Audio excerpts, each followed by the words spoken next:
Welcome to Victoria Rumble Room, an island show with aspirations to play beyond its playing weight, to fight beyond its playing weight. And I'm Robin Adair, and in a weight class of his own is my co-host with the most, the Croatian sensation himself, John Jurisic. And John, there's just a ton to talk about. A ton. Speaking of weight. A ton. And just for the record, I do not weigh a ton, but I'm close. One day, we'll actually have to show people what we look like. I'll have to stand up. Robin, no kidding, is there a ton to talk about. Great to be here to talk about these big issues. You and I have done that most of our lives in different capacities and continue to do this on the Rumble Room. I'd first like to touch upon something that actually I'm dealing with in my professional life. Everyone out there, I actually do stuff in a professional capacity. As a consultant, I'm working to help smooth the way for foreign workers to come to Canada. I help a foreign worker recruitment company fill spots that Canadians won't do for Canadian companies. In many cases, this entry point for immigration and these workers, they fill much needed jobs across the board. Another way we attract the best and the brightest for years is through education, Robin. I think we've all seen foreigners, immigrants on our university and college campuses, and even high schools have foreign students who study here and pay significant tuition. It's a big industry. But not all. Many of these students end up staying in Canada and filling important jobs of all kinds of descriptions, and actually have had an easier pathway to immigration and permanent residence through school. So now, because of the housing crisis and likely a lot of other things, certainly not enough residence buildings on campus, the federal government is dramatically decreasing the annual intake of foreign students. This is a significant impact to our workforce. I think it's terribly short-sighted, okay? This is a reaction. It's not thinking cohesively about a solution to our lack of staff and our lack of human resources within our economy. Sure, let's work on a student housing strategy. Let's help all students find a place to live. Frankly, let's help all of our community find a place to live. We need high quality students and workers and foreign workers to become much needed immigrants, Robin, especially in fields like medicine. Oh my gosh, come on. So I feel government needs to take a hard second, third, fourth, and fifth look at this. I know Premier Eby is asking Ottawa to take a second look at the cap and where it's being directed and the consequences this bad decision is making. And David Eby has lots on his plate these days. He's dealing with that, John. And he's also dealing right now with what's going on with this mess on drug policy. And to elaborate, the Premier stands by decriminalization and having doctors stand between users and street drugs with a safe supply. But now there's the issue of addicts openly using drugs and the provincial law that forbade addicts to station themselves at schools, parks, public places, close to children, close to young people.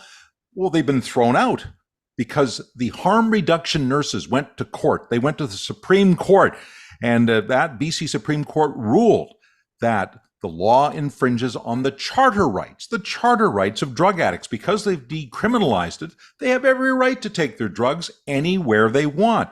And even David Eby is saying this. It makes common sense. You can't go down and drink alcohol right by a school or smoke cigarettes right by a school and stand around and blow smoke at young students. They would come down with a hammer on that. The police would be there. They'd confiscate. You would get fined. But the addicts can do hard drugs.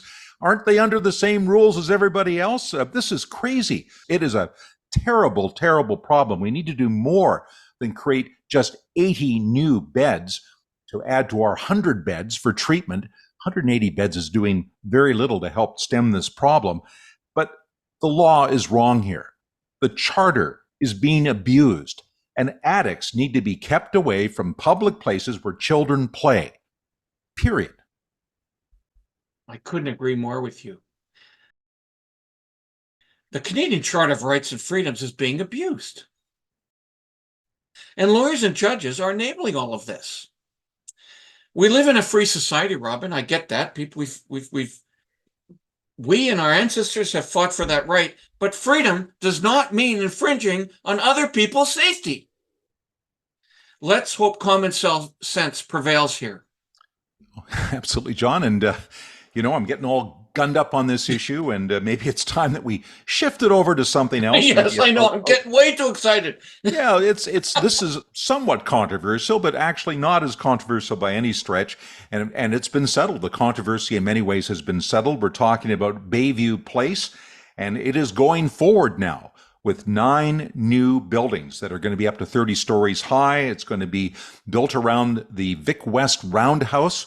It's going to be a wonderful destination over the next 15 years, although they say they can get it up a lot faster than that. We'll see what happens. Developer Ken Mariash did face resistance for people who thought it was just too big, too high, that it was really not fitting with the rest of the community. But Victoria Council voted 7-2 in favor of it going forward. Councillor Matt Dell has described this project as generational. And Councillor Jeremy Cardona says that it is the final mega development.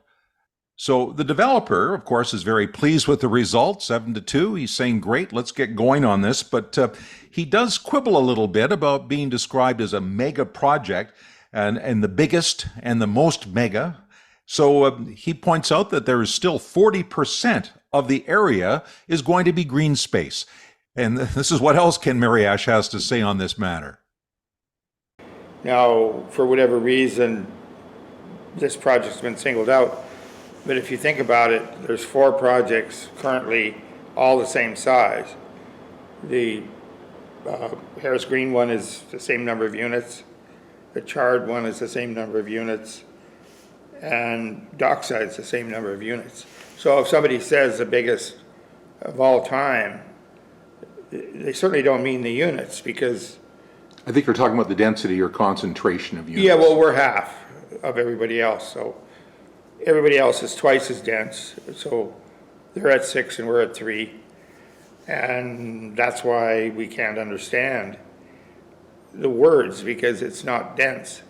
If you average it out, it's 2.9 or something, and we have, with twice the land or 3 times the land, the same number of units that Starlight has. Dockside put all their density toward the bridge, so you'll see that happening, and virtually nothing to the north. So here you go, like, they've got 26 buildings, half the size of the land, and we have 9. So how do we get massive and how do we get dense? If you want to see dense, drive up and down Tyhee and see that 10-foot, 20-foot spacing between those 20-foot or 20-story towers. I mean, when you get to 22 stories, what difference does it make? So lots of hearings still ahead. I would say 20. There's already been 20, so yeah, that's the nature of a big project. Big projects unfortunately don't get built in North America anywhere because they're really not viable. Like, the time kills you. You can't build them all at one time. The market has to absorb it, and the cost of carry and waiting is horrific. Like, we got close to $200 million in this thing. None of that will be recovered. That's just airtime. That's thin air. Now here's a little bit of viewer mail about the approval of the Bayview project on the Songhees from Gilles. Hi, Gilles. I should have met you the other day at a restaurant. Nice to see you watching us. A great friend of the Rumble Room. And this is what he had to say. For many years, I ran and walked through that huge development. Now it will all change to be much better. Actually, this Roundhouse Center has the potential to be Victoria's version of Granville Island in Vancouver or the Distillery District in Toronto. I can't wait. Those are exciting developments. We're going to have one in Victoria, and I wish them well. But now it's on our next topic, and the Rumble Room is right in the middle of all this. That being the changing face of journalism. Back in the day, virtually everybody I knew who considered themselves a journalist or a reporter, worked in TV, radio, or print. That's how I met and got to know you. But today, with the arrival of web and social media, everything's changed. And of course, the Rumble Room is just one big example of this. And we have another example in Charles Bodi, who describes himself as a journalist. He doesn't get paid as a journalist. It's not his full-time job, but it is what he does when he's not at work. He's taking this on as his, I don't know if you want to call it a hobby or his passion, but he is active, and he describes himself as a journalist. And he's out covering things like council, and he likes to go to rallies. He's been covering recently some of these pro-Palestinian rallies that have been taking place at the legislature in downtown. And he's been asking the question, who are these people? Who are these people? It's a fair question. And, many of these protesters, and he even says this, are actually just very passionate about the Palestinians getting their fair shake, for the bombing to stop on innocents in the Gaza, and for Palestine to become an independent country and have its own rules and its own laws. And I think most people would think that that's a fair way to protest and a fair thing to get behind.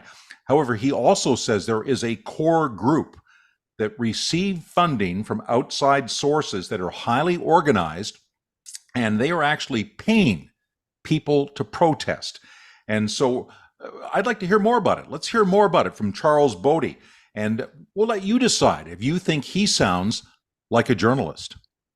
And now joining us for the first time in the Victoria Rumble Room is an online journalist of note and whistleblower who's made national headlines now because Charles Bodi has been able to get some information out about the pro-Palestinian movement, particularly in Victoria, but with ramifications across the country.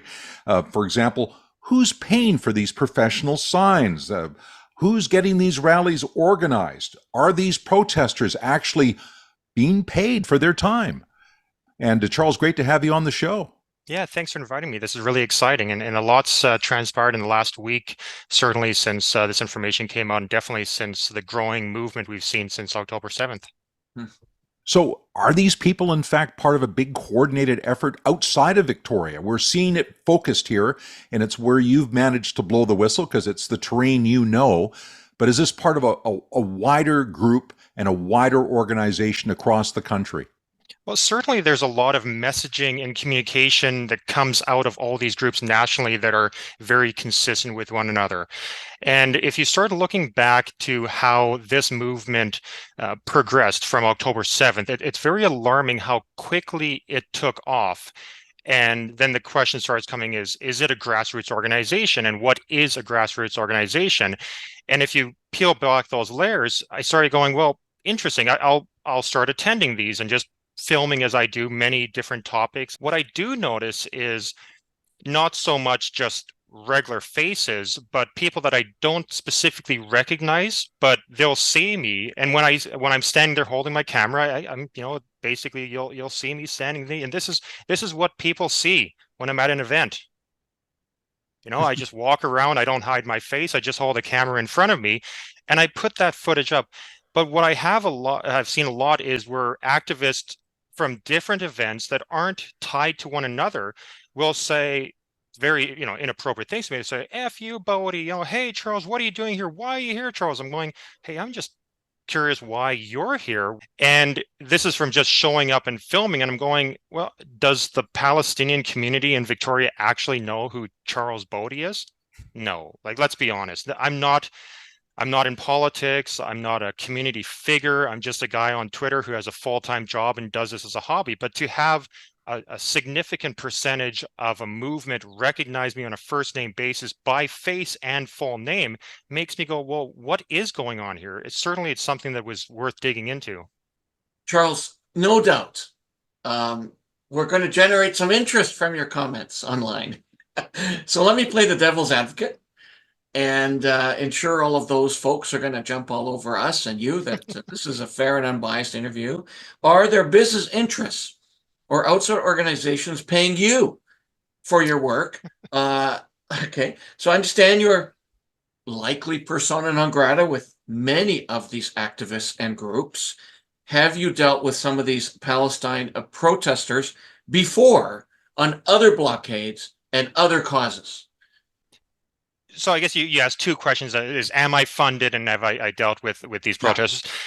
No, I'm not funded. I don't receive a single penny. Nobody gives me anything at all to do this. I just had my computer runs on such overdrive these days. I burnt it out. I just spent $1,300 on a new computer, and it is what it is, right? I have a good paying job and I work a lot, and yeah, I'm very passionate about this. So yeah, no, I do not receive any funding. Um, the your second question about are these activists the same? Certainly they are. I've shown that I'm on my Twitter account, which is Twitter for Charles Bodi. You can see a lot of the same names reoccurring and photos of them at various events, and they move around. But it's not so much like those one individuals. You'll see an individual, but then you start looking at their who they represent. So they might be part of a youth anarchist group, they might be part of a homeless movement group, and they've got these groups that they're passionate about. So they bring their groups to these events to try and show the numbers and the volume of support. Maybe this is my final question, but I want to ask you how effective this is. I mean, is it working? We saw it close down a play at the Belfry Theater, but I mean, is it really stopping the old growth forests being cut down? Is it really stopping homelessness and solving the homelessness issue by blocking highways and blocking bridges? And now is it really having a big effect in terms of changing people's consciousness and how they stand on what's going on in the Middle East? I mean, is this really an effective way to protest? I think the initial protest, like I said, when it's just the grassroots little community groups are coming out and voicing an opinion, are effective. They're approachable. I've been to the BC legislature. Many of these are just these little groups where people can approach. And the problem is when these larger groups come in and they hijack the protest movements. I call them the anarchists. They actually completely deteriorate any confidence the public might have in the topic, simply because I've watched and personally observed many protests, and I watched the public walk up, and it's different. Like last week, there was a protest, and there was, half dozen or a dozen individuals who showed up to support Israel, and you could see the public walking up to them, having conversations, having open dialogue. There was a back and forth exchange of information to come to a mutual understanding of what's going on. How can we support each other? Then you go to the stage of the BC legislature. They're all dressed in dark clothing. They've got masks on. They've got hoods on. Many of them wearing masks. They're very unapproachable. And if you try and have a conversation with them, the speakers at the event, specifically on the microphone, are saying things like, if somebody from the public comes up to you outside of our group, do not engage with them. And if they do, come to one of the organizers and we will deal with it. And I'm going, that's not really a way to solve a problem. That tells me that all they want to do is push their philosophy or their agenda or their ideology onto someone else, and it's either their way or the highway. So that's really where it comes back to being an anarchist group. They don't care what anyone else thinks. They only care about pushing their very limited understanding of the topic through very clear and concise marketing material and messaging out to the public and making these demands, but the demands can't be met. What is going to Melanie Jolie's house and protesting at her personal residence actually going to do? Are any of these protesters going to go to the Gaza Strip and stand up for the rights of the Palestinians? Like, who are the protesters? Are any of the municipal, because they have these pre-scripted letters that they then send out to their masses with all the email addresses. So they have it like, okay, here's Victoria Marin Council, here's all the mailing addresses, here's all the Saanich, here's everyone in Langford, here's the Marin Council, and here's the letter we want you to send. It's pre-written. All you have to do is put your name at the bottom and send it an email. And the councillors get hundreds and hundreds of this cookie cutter letter. But is Marianne Alto gonna go to Gaza and approach the Hamas and say, hey, like, we'd really love it if you disarmed and returned the hostages. So that we have what's called dilemma demand. So Charles Bodi, a very passionate guy, and no doubt plenty of people on the other side of this issue who are equally passionate. And that's the beauty of social media. You get to hear from both sides and all sides. And it's great to share these ideas. It's the basis of a democracy and an open society, and I think it's all important. And speaking of social media, again, we've been promoting our friend Dave Dorgy's book, 111 Places in Victoria That You Must Not Miss. We talked to him at Christmas time, and they had their official launch. They've just had their official launch, and that took place at a Saanich farm in an old dance hall, and it came complete with a little catapult that launched the book into the arms of co-author Graham Menzies. Let's take a look. And so, here we go, the first book launching ever.